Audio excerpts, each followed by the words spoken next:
জি ধন্যবাদ তমা। আমরা এই মুহূর্তে অবস্থান করছি খুলনার কেডিএ অ্যাভিনিউতে।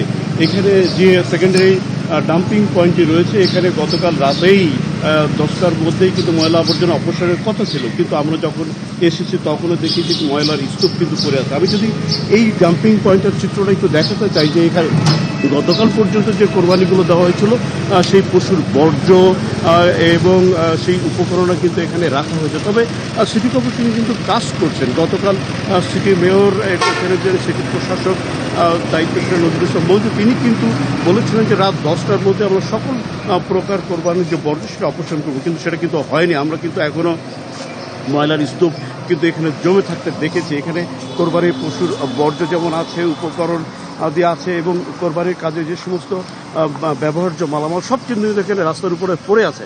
তবে কিন্তু পাশাপাশি কিন্তু কার্যক্রম কিন্তু চলমান আছে, এবং আমরা দেখেছি যে বিভিন্ন স্থানে কিন্তু যে যারা কিনা কর্মী আছেন তারা কিন্তু এখানে কাজ করছেন, এবং দ্রুত কিন্তু ময়লা অপসারণ করা হবে এমনটাই কিন্তু। তো এই ছিল খুলনা থেকে বর্জ্য অপসারণ সর্বশেষ। আমরা ফিরছি। মাকসুদ, ধন্যবাদ আপনাকে। আরে ঈদ লাগছে মনে, খুশির জোয়ার সবখানে।